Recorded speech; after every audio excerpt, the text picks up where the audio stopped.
pretty much at will the whole game. Hard to find stops. We knew kind of it was going to be back and forth. We knew we had to kind of keep scoring points.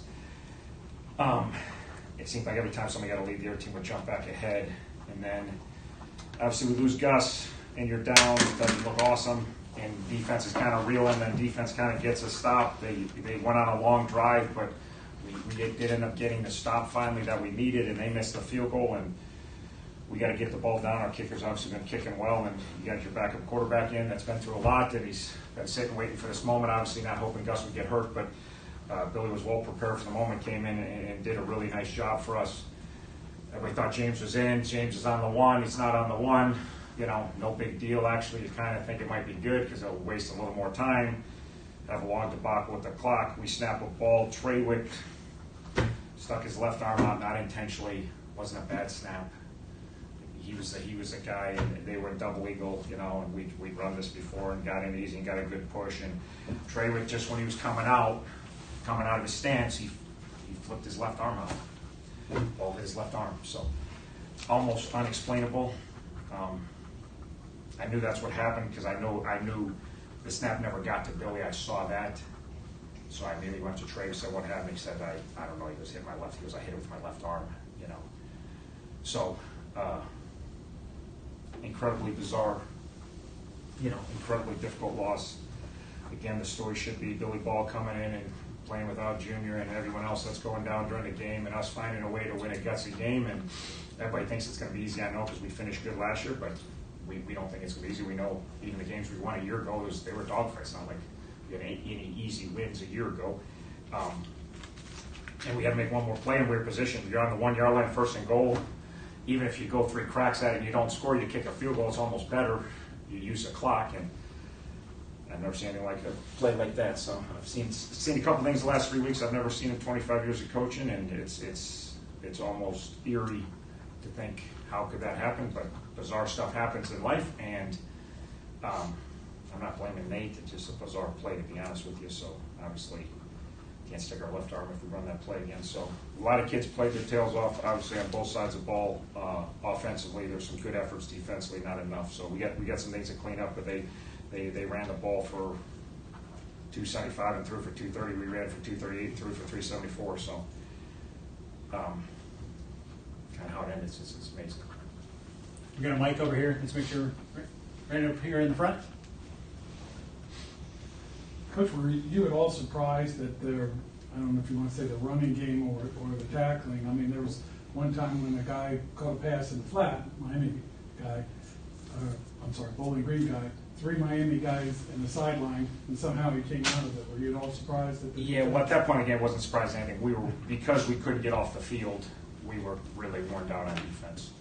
And we can't sub as much because we got some key guys out hurt, so our depth has been real away. But we were running on vapors. Now, that's our fault because it's not like we were going fast on offense. It wasn't like we moved the ball on offense. Our defense could not get off the field. So at that point in the game, late third quarter, I know the play should have been a 2-yard loss, and they got 20-yard gains. We got guys, I watched the replay of the thing, like we got guys, they're running on fumes. So we didn't tackle good. We didn't cover good. We weren't in the right position. Some of the times we got to play every snap. They have some electric receivers, a strong-eyed quarterback. We know he's capable. He's had 400 or 500-yard passing games in the past. We know he's capable, and we knew their back was really dynamic. So, but we wore ourselves out because we couldn't get off the field.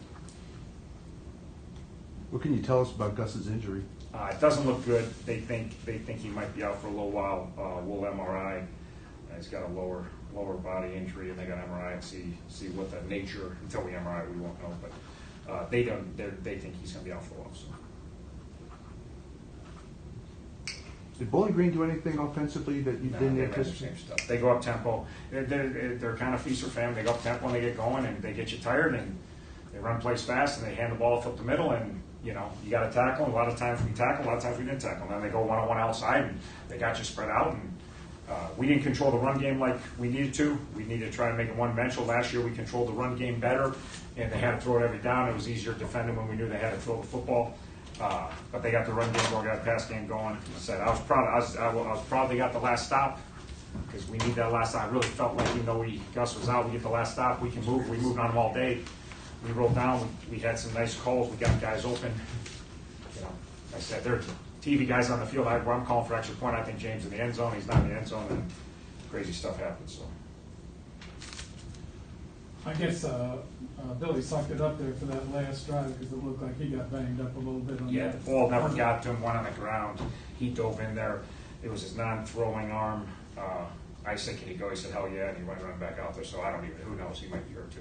We haven't even got that far. They were going to look at him, and we had to go back on the field. And we rolled back down the field, had a couple chances. We had a couple balls in our hands to get the first time. I know we needed 6, but even after that, we had chances. Even the last one was a hair late. I don't know if they tipped it or not. I couldn't see it, but Murph was open. Throws a hair late. I don't know if he could have caught it or not caught it. It was on the far sideline. So even that one, we'd had first down around the 10, with probably 4 chances to put it in. So like our fight, I like our togetherness. We got to clean up a lot of stuff on both sides of the ball, not just defense. There's too many mistakes on both sides of the ball. I know it was a better offensive day, and there's still too many mistakes on special teams, and we got to learn how to finish. Obviously, I thought we did today. We did finish today. Felt pretty good. Got to stop. Got to drive. Got to run. Good finish, though. At the end of the day, we got to make one more play. The turnovers pretty much cost 2 touchdowns early and then late, of course. I guess it would be scary to think of where this team would be with a couple of those things. Yeah. Like I said, the second one we got to look at. Obviously, it's a bizarre play. It's hard for me to. That's almost unfathomable. First one was a touchdown. James was wide open. I don't know if Gus saw the corner or not saw the corner. I think he saw James wide open, took some off the throw, and the guy got back underneath. But James, that should have been 7 points. We knew what coverage there, and we had the play we wanted. Safety play, the inside guy, James running.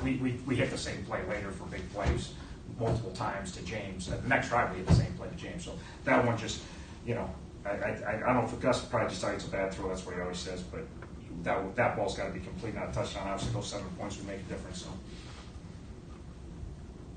We good? I'm good. Coach, appreciate it.